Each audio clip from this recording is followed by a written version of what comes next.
Does the Minister agree with me that the government should have implemented a proper windfall tax and used the money raised to help struggling families? Madam Deputy Speaker, no, I do not agree. This government is taking the measures necessary to support households, families and businesses across Scotland and all parts of the United Kingdom. And I think the additional windfall tax that she proposes is not something which we support.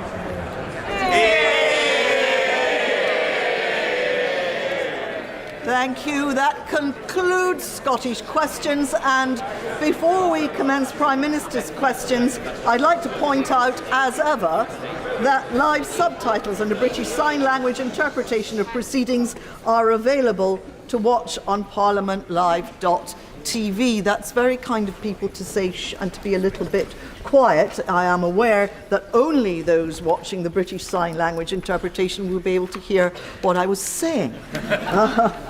We now come to questions to the Prime Minister, Sir Bill Wiggin. Question number 1. Well, Deputy Prime Minister. Madam Deputy Speaker, I've been asked to reply on behalf of my right honourable friend, the Prime Minister, who is attending the funeral of Baroness Betty Boothroyd. I'm sure the whole House would want to join me in paying tribute to Baroness Boothroyd, the first female Speaker of the House, and our thoughts and prayers are with her family. I'm sure the whole House does join in sending our thoughts and prayers about Baroness Boothroyd, whom we all held in very high esteem. Sir Bill Wiggin. Thank you, Madam Deputy Speaker. Phosphates leaching into the River Wye could be stopped by proven phosphate stripping technology attached to anaerobic digesters. But Herefordshire Council's bypass-hating Green and Independent group won't support or engage despite a moratorium on house building. What can he do to save our river and remove the council from such a vital, strategic and environmental responsibility? Deputy Prime Minister. Thank you, Madam Deputy Speaker. The River Wye obviously is of huge importance to nature. We're taking action to tackle pollution and raise farming standards. He'll know about the Environment Agency's farm inspection capacity and catchment sensitive farming advice programme, and I defer to his technical knowledge in this area. I'm sure he'll want to make submissions to the local authority. Deputy Leader of the Opposition, Angela Rayner. Madam Deputy Speaker, and welcome back into the chair. And can I share the Deputy Prime Minister's words on our Baroness and our thoughts with her family today? And I'm sure the whole House will join me also in paying tribute to Paul O'Grady after his sad death was announced today. He was a national treasure and a true Northern star, and he will be greatly missed. Madam Deputy Speaker, this week the government announced their so-called anti-social behaviour policy. It's only taken 13 years. And look, I'll give him some credit. The Deputy Prime Minister knows firsthand the misery caused by thugs and their intimidating behaviour, lurking with menace, exploding in fits of rage, creating a culture of fear, and maybe even, I don't know, throwing things. So can I ask him, under his new anti-social behaviour, does he think more bullies will be brought to justice? Madam Deputy Speaker, I can reassure the House I've never called anyone scum.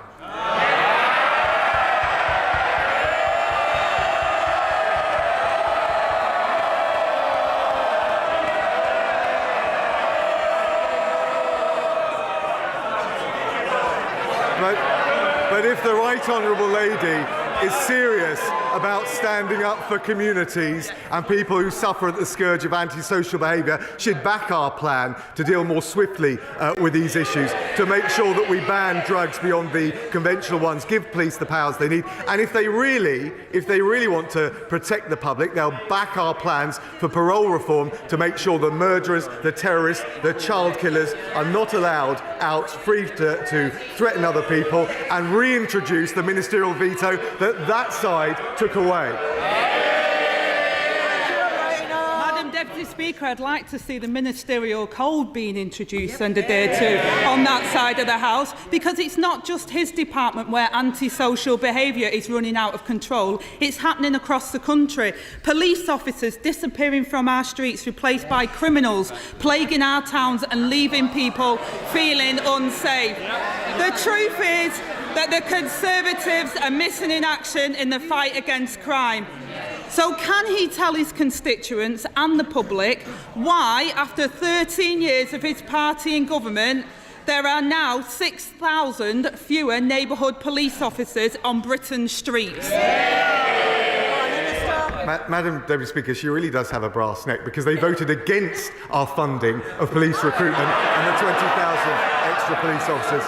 But what I will tell her and the whole House is crime is lower than it was under the last Labour government. Violent crime is halved. Reoffending is 7 percentage points lower. And if she really wants to stand up for the public and the victims of crime, they should back our bill to protect victims and protect the most vulnerable from serious killers, rapists and terrorists. Madam Deputy Speaker, no one believes that there's more police on the streets and no one feels safer. Neighbourhood policing has gone down and not up. Let's talk about crime. He knows as well as I do that neighbourhood police can help prevent antisocial behaviour and knife crime. But trusted local police are also crucial to protecting women.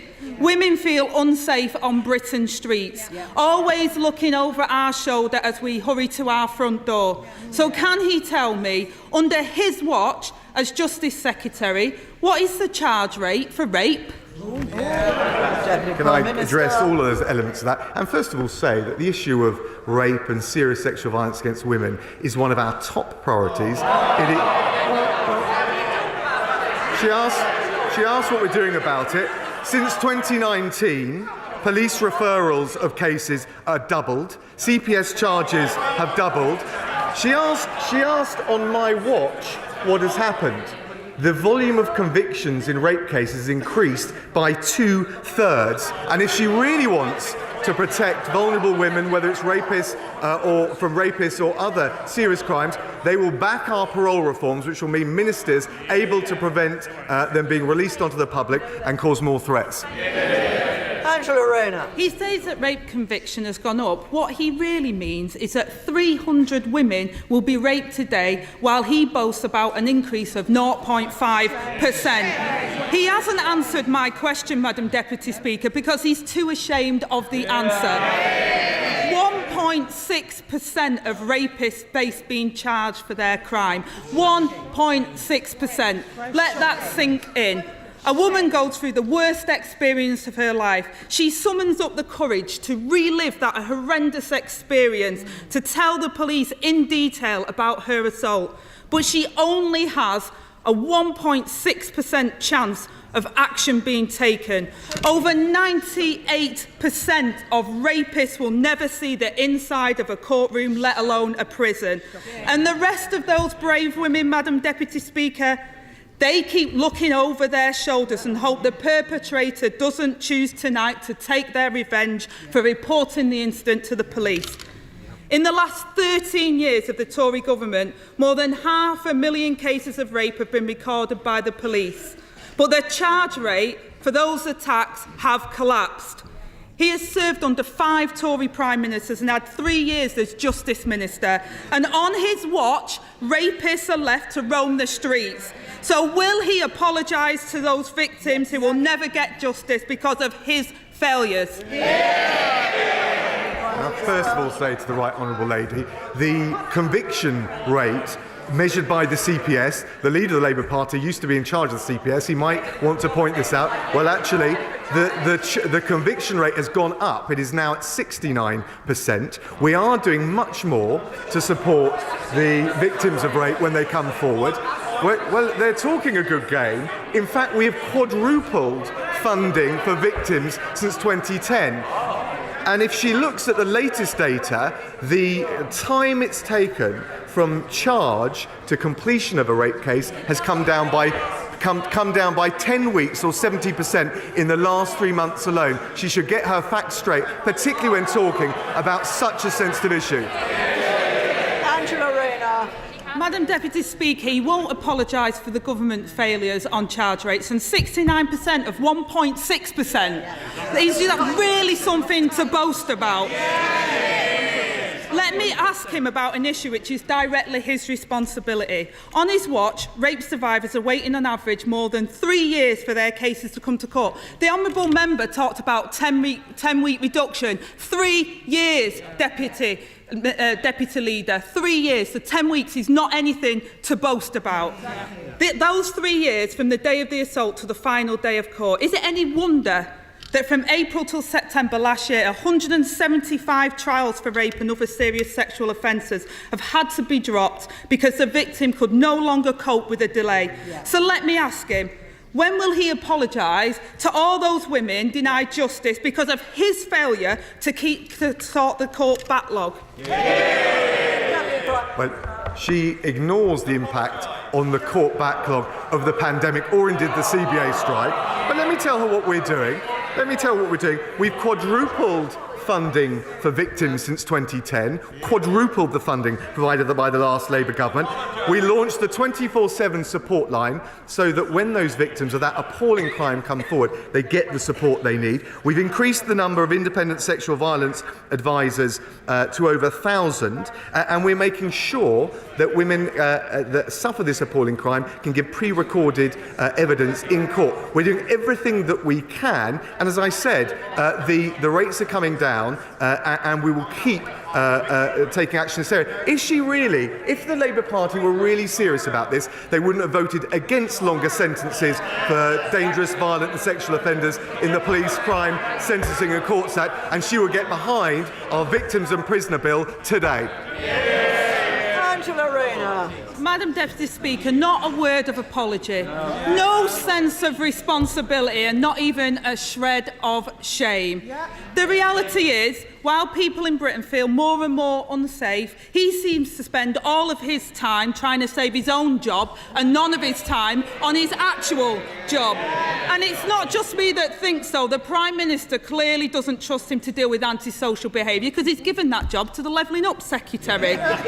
The way things are going, and reports are to be believed, this might be your last PMQs. So let's look at the highlights. A criminal justice on its knees, the largest court backlog on record, rape victims waiting for justice, and through it all, he managed to rack up 24 formal complaints from his own civil servants. So can he say today, will he walk before he's pushed? Madam Deputy Speaker, one thing never changes. She always comes with the usual bluster and political opportunism. Let me tell the Right Honourable Lady what we've been doing, what I've been doing this week. We've delivered new legislation to support the victims of crime, including rape, and to protect the public. We've delivered a plan to stamp out antisocial behaviour, and we've supported families with their energy bills. What's she done? What have the Labour front bench done? They tried to block our small boats bill, and that's the difference between them and us. We deliver for Britain. She likes to play her political games.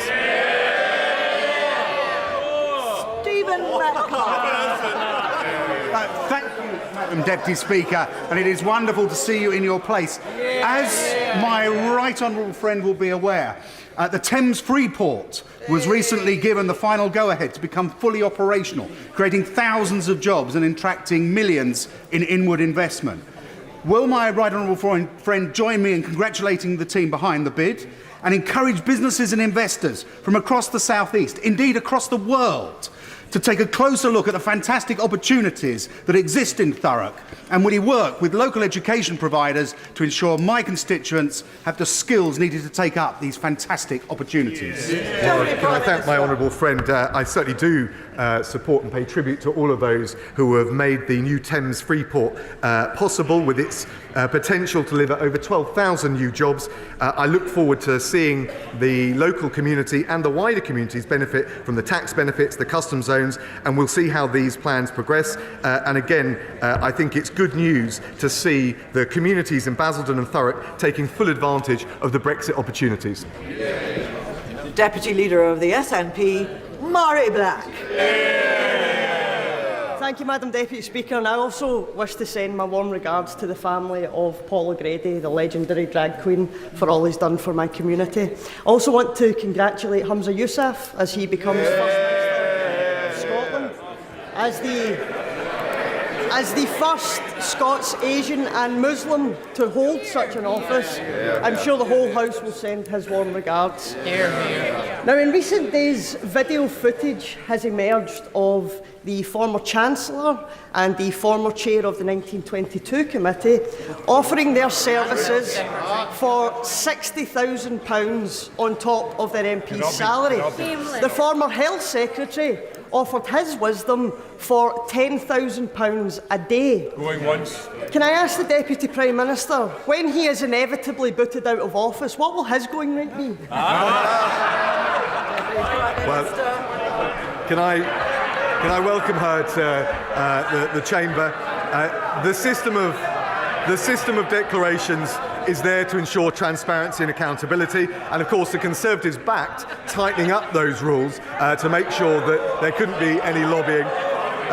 But can I also join with, except to take her up on her tribute to the new First Minister of Scotland. The Prime Minister spoke to him last night. We welcome him to his place, and of course the government want to work constructively with him in the best interest of the people of Scotland. Murray Black. During a cost of living crisis, as his colleagues eye up barrels of cash from fake companies, it's the people across these aisles that are being led by donkeys, and they're sitting on Now, the former Health Secretary also said that he would impart his wisdom for £1,500 an hour. Most nurses earn little above £15 an hour. Who does the Deputy Prime Minister think's best value for money and for the public? Well, I'm delighted that the majority of the health unions have accepted the pay settlement. We think that that's absolutely right. And she raises the issue, and of course we've worked with on a cross-party basis to curb the limits on second earnings. I noticed the benches on this side are curiously quiet. Is that because there's 10 shadow cabinet members on their benches who are taking earnings? In particular, the shadow foreign secretary looks like he certainly doesn't want to be under the limelight. He's got earned second earnings from 40 different sources. I don't think they can talk about it. And as far as the Honourable Lady is concerned, we've done everything we can to make sure there's transparency and accountability. Jack Burton. Thank you, Madam Deputy Speaker. It's very good to see you back in this place. Stoke-on-Trent has been announced as one of the Levelling Up partnerships, and this is on top of the investment we've already received through programmes like the Levelling Up Fund. And this is being delivered thanks to Conservatives working together in government and on the City Council, led by the formidable councillor Abby Brown. So would my right honourable friend agree with me, if people want to continue to see the levelling up of opportunities in Stoke-on-Trent, they should vote Conservative in the local elections in May? Well, my honourable friend is absolutely right. And after years of neglect under Labour, it's now the Conservatives, in no small part thanks to my honourable friend, who have been levelling up in Stoke-on-Trent. £11 million from the Shared Prosperity Fund, £12 million from the Levelling Up Fund, £4 million from the Regional Growth Fund, and that's supporting over 500 jobs and £28 million of private investment. That's the difference for the people of Stoke under a Conservative government. Sir Geoffrey Donaldson. Thank you, Madam Deputy Speaker. Yesterday, the Secretary of State told us that the Security Service, MI5, have increased the terrorism threat level in Northern Ireland to severe. Responsibility for dealing with terrorism and national security rests with the Government of the United Kingdom, including in Northern Ireland. Will the Deputy Prime Minister assure me and the people of Northern Ireland that the Government will provide the Police Service of Northern Ireland and the Security Service with the resources that they need to counter this serious terrorist threat? Deputy Prime Minister. Can I thank the honourable gentleman? He's absolutely right. Of course, the threat level is kept under constant review. We take into account a range of factors. He'll be very familiar with those. It's disappointing that the threat level has gone up, but I think it is worth also saying that it has been in significant decline in terms of the number of Northern Ireland-related terrorist attacks and attempted attacks since the peak of the violence in 2009, 2010. Nonetheless, of course, we will make sure all the resources available to the PSNI and the public are reminded to remain vigilant and report any suspicious behaviour or activity. James Grundy. Thank you, Madam Deputy Speaker. In my recent local survey as to whether Lee should break away from Wigan Council, I am very pleased to say that so far the survey shows 90% in favour, with only 3% opposed. Please, before you call for a second referendum, let me finish the question. Does my right honourable friend agree that in the 50th year of our campaign for our town's independence, that this is the year to get Lexit done? My honourable friend campaigns with typical gusto. I think he knows that changing the boundaries at local authority level is subject to an independent process, but I will ensure he gets a meeting with the Minister for Local Government so he can further discuss the aspirations for Lake. Cat Smith. Thank you, Madam Deputy Speaker. Despite Royal Mail posting record profits, management are threatening to put it into administration. Can I ask what conversations government is having with Royal Mail and what it's doing to protect the Universal Postal Service? Deputy Prime Minister. It's an incredibly difficult time. Can I thank her for her question? Obviously, the pandemic has had a particular impact, but we're working very closely to make sure we can continue the service, and I'll make sure she gets a meeting with the relevant minister to discuss her concerns further. Mark Eastwood. Thank you, Madam Deputy Speaker. On behalf of the people of Dewsbury, I would also like to pay tribute to Dewsbury's greatest daughter, Betty Boothroyd. She was sorely missed. This week I visited Ravenhall School in Dewsbury and Hollybank School in Mirfield. Both do amazing work teaching children with special educational needs and disabilities. However, there is disparity in SEND standards in mainstream schools within my constituency. Would my right honourable friend join me in thanking the teachers and staff at Ravensall and Hollybank for everything they do, and could he also outline how we can ensure all our children are given the best chance in life regardless of which school they go to? Deputy Prime Minister. Can I thank my honourable friend and pay tribute to the teachers and the staff at both schools, Ravensall and Hollybank, for the amazing work they do. It's a very difficult and challenging job and incredibly important for the life chances of those children affected. He'll know that in March we published the SEND and Alternative Provision Improvement Plan with new national standards, and that's backed up by an increased specialist provision locally with £2.6 billion going into it, and that includes opening 33 new special schools with a further 49 in the pipeline. Douglas Chapman. While the Prime Minister is absent, I hope he later gets a chance to watch the BBC dramatisation, The Brinksmat Robbery, which was held in the 1980s, where the police team assigned to the recovery of this gold only got back half of the gold that was stolen. That sum pales into insignificance compared with the measly 1% from the £1 billion of business grants that was lost to the fraud issued by the Prime Minister under his watch when he was Chancellor. The fingerprints show that this massive fraud now lies at 10 Downing Street. To quote your former fraud minister, Lord Bolton, when will this government get its act together and step up the recovery efforts on behalf of the taxpayer? Deputy Prime Minister. Well, the instance of fraud had become much more complex with the online instance, but he will have noted the massive increase in funding for tackling fraud in the recent budget, and we're confident that will give us the resources we need to tackle this often invisible but very damaging crime. Sir Robert Neal.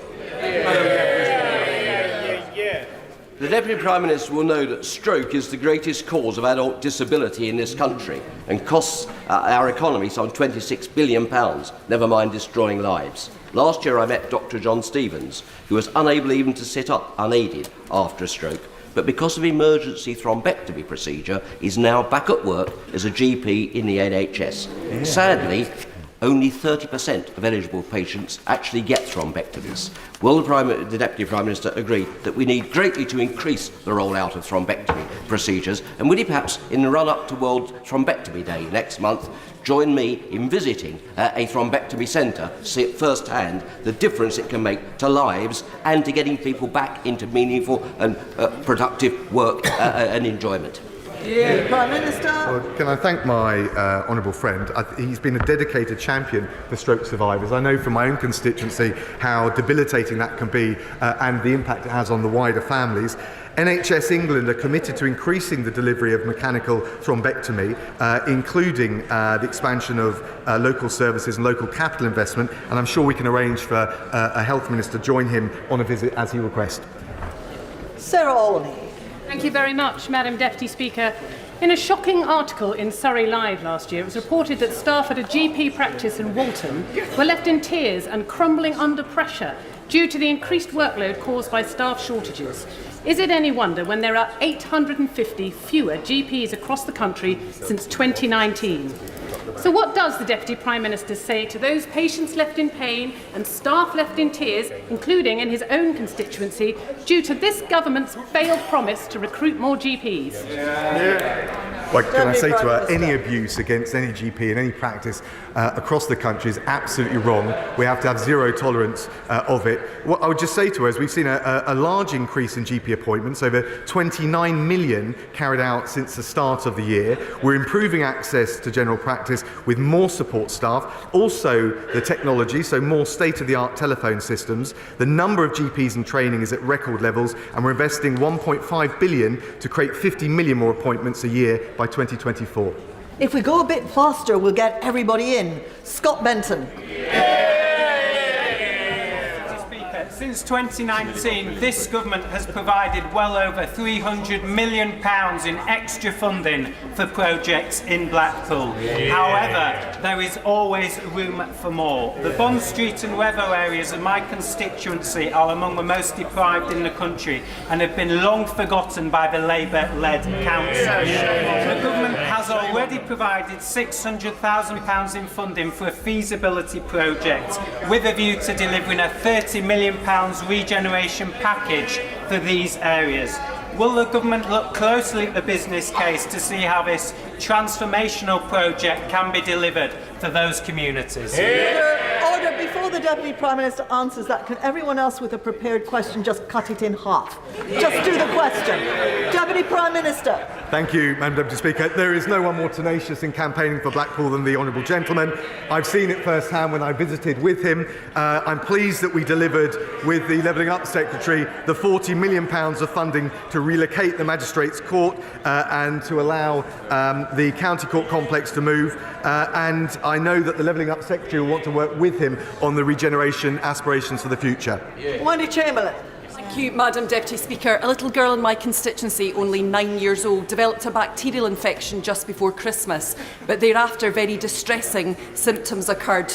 OCD, she has intrusive thoughts, she hasn't washed, dressed or properly eaten since Christmas. We believe this to be Pan's Panda, and although health has evolved and I am seeking support for her, part of the lottery and the antipsychotic medication that is often given in this condition, despite the fact that broad-based antibiotics have been proven to work, is because the UK, no part of the UK, has implemented World Health Organisation ICD-11. Will the government commit to looking at this so that other children across the UK don't need to suffer in such a way?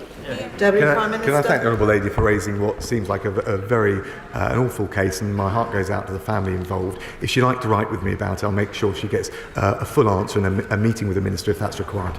Caroline Nooks. Georgia Harrison is an incredibly brave young woman who only got justice when she was a victim of revenge porn because she could prove that the perpetrator intended to cause her distress. Most victims can't, and perpetrators are using platforms to use revenge porn for financial gain. That's not covered in the legislation. Will my right honourable friend commit to looking at the case studies Georgia has compiled and reviewing this legislation to strengthen it and make it more effective? Deputy Prime Minister. Can I thank the Honourable Lady, my honourable friend, my right honourable friend, for all that she's done in this area. I know that there have been a considerable number of changes to the Online Safety Bill, not least because of her forensic attention to detail. They will include the creation of a new base offence of sharing intimate images without consent that don't require proof of an intention to cause distress. And of course the government also supports the Revenge Porn Helpline, which offers free and confidential advice. If there are any further changes that she thinks need to be made, very happy to look at them with her. Sir Chris Bryant. Thank you, Madam Deputy Speaker. I don't know whether the Deputy Prime Minister ever met Lily Savage or has ever spent a night out at the Royal Vauxhall Tavern, but Lily was... I can take him sometime if he wants to go. I think that was a yes, actually, yeah. But Lily was performing at the height of the AIDS crisis in 1987, when police officers raided the pub, arrested her amongst others. They were wearing rubber gloves because supposedly they were protecting themselves from contracting HIV from touching gay men. Lily amazingly said at the time, "Oh, lads, you've come to do the washing up. That's great." Her alter ego, Paul O'Grady, campaigned acerbically and hilariously for elderly people, for care workers, against oppression of every kind. Isn't it time we in this country celebrated our naughty, hilarious drag queens and comics of every kind who inspire us to be a better and more generous nation? Can I thank the honourable gentleman? I totally agree with him. And Paul Grayson was an incredible comic, but he also... Paul O'Grady. But in terms of Lily Savage also, I think some of that comedy broke glass ceilings and broke boundaries in a way that certainly politicians would struggle to do. So I agree with that. I also think it shows how we need greater, more rambunctious free speech, and we need to avoid the wokery and the limitations on comedy, which I'm afraid both of them would have had no time for. Dame Caroline Dinage. Very much, Madam Deputy Speaker. I'd like to associate myself with the words of the Honourable Gentleman from Rhondda. Paul O'Grady was a great champion for animal welfare as well. Madam Deputy Speaker, the biggest cause of death for children in this country under the age of 14 is cancer. As she knows, I've been calling for a childhood cancer mission to radically change how we detect, how we treat and how we care for children with cancer. Everything from genome science for detection right the way through to 7-day-a-week play facilities in children's ward. The Health Secretary has been brilliant. He's met with me and has been really positive on this. But will the Deputy Prime Minister restate the government's support for a childhood cancer mission? Deputy Prime Minister. Can I thank my honourable friend? I certainly will. And the suffering that any child must go through when they get a condition like cancer at such an early age, difficult to believe, and the pressure on the families, incredible. So I thank her for her work. The DHSC will publish a major condition strategy to look at improving outcomes and experience for all cancer patients, but including in particular children. I can't preempt that, but I know it will draw on previous work, including submissions from the various childhood cancer charities. And again, I pay tribute to the work that they do. Stephanie Peacock. Thank you, Madam Deputy Speaker. My 6-year-old constituent Daniel has cerebral palsy and mitochondrial disease. He has received palliative care from the Bluebell Wood Children's Hospital, who were forced to temporarily close last year due to staffing pressures. They have ongoing concerns about rising bills. Will the Deputy Prime Minister reassure Daniel's family that he will receive the palliative care he requires as and when he needs it? Prime Minister. Can I thank her for raising that very important case that she does. I don't know all the facts of it, but if she writes to me, I'm very happy to look at it. We will make sure the resourcing, but also the care is there. And if, again, as I say, if she writes to me, I'm sure we can arrange for a meeting with the relevant minister. Wendy Morton. Madam Deputy Speaker, the inclusion of the West Midlands as a hotspot trailblazer police force area in the antisocial behaviour action plan is really good news. Could my right honourable friend outline, though, how communities such as those in my constituency on the periphery of the West Midlands will see and feel the positive difference that this will bring, and that we won't simply see a redirecting of our valuable resources by the Labour Police and Crime Commissioner into other parts of the West Midlands. Deputy Prime Minister. Well, can I thank my right honourable friend? She raised a really important point. The Antisocial Behaviour Action Plan will help us crack down and make sure on antisocial behaviour and make sure that those responsible conduct and undergo repairs within 48 hours, things like cleaning up litter and graffiti. In terms of the West Midlands enhanced hotspot, I'm delighted they'll be getting that additional funding.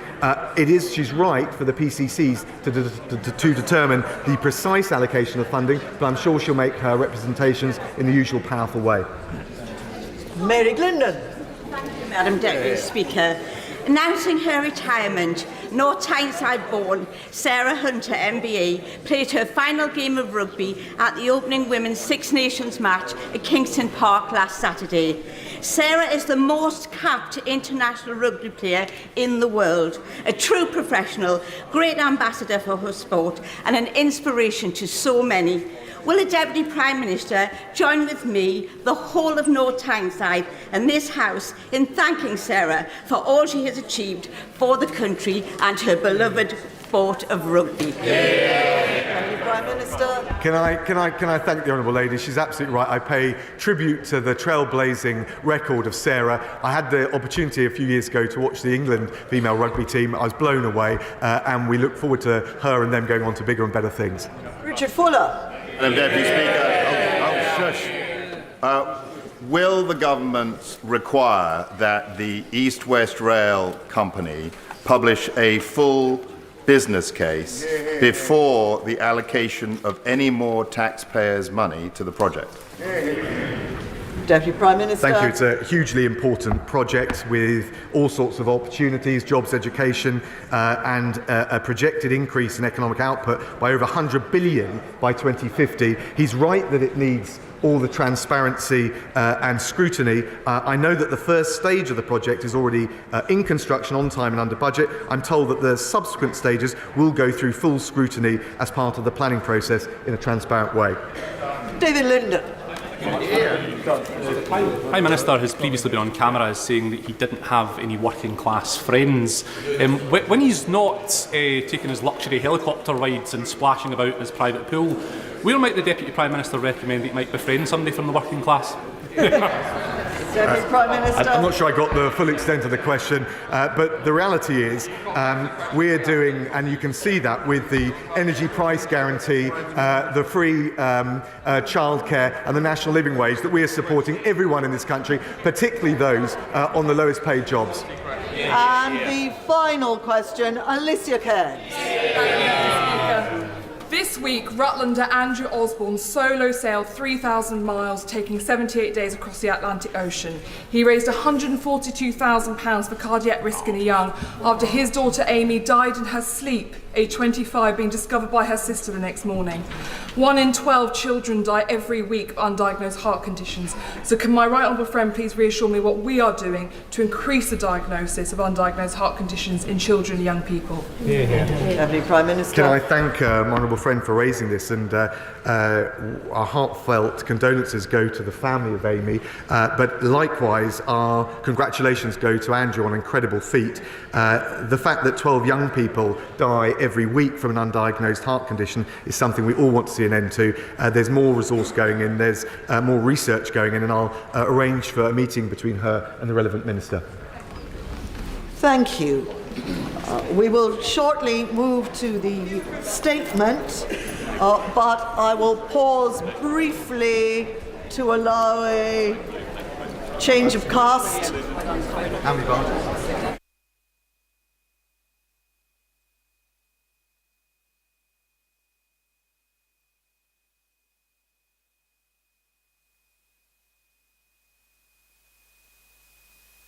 So we proceed to the statement by the Minister of State for Immigration, Robert Jenrick. Well, with permission, Madam Deputy Speaker, I'd like to make a statement on illegal migration. 3 months ago, my right honourable friend, the Prime Minister, set out a comprehensive plan to tackle illegal migration. We said we would act, and we have.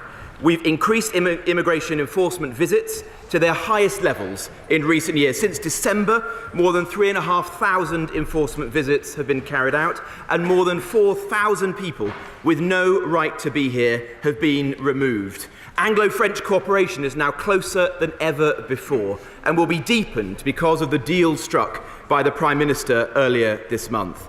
We've expanded our partnership with Rwanda to include the relocation of all those who pass through safe countries to make illegal and dangerous journeys to the United Kingdom. Our modern slavery reforms, introduced as part of the Nationality and Borders Act to prevent those who seek to abuse our generosity from doing so, are bearing fruit. We're tackling the backlog with our asylum system by cutting unnecessary paperwork and simplifying country guidance. As a result, productivity has increased and we are on track to process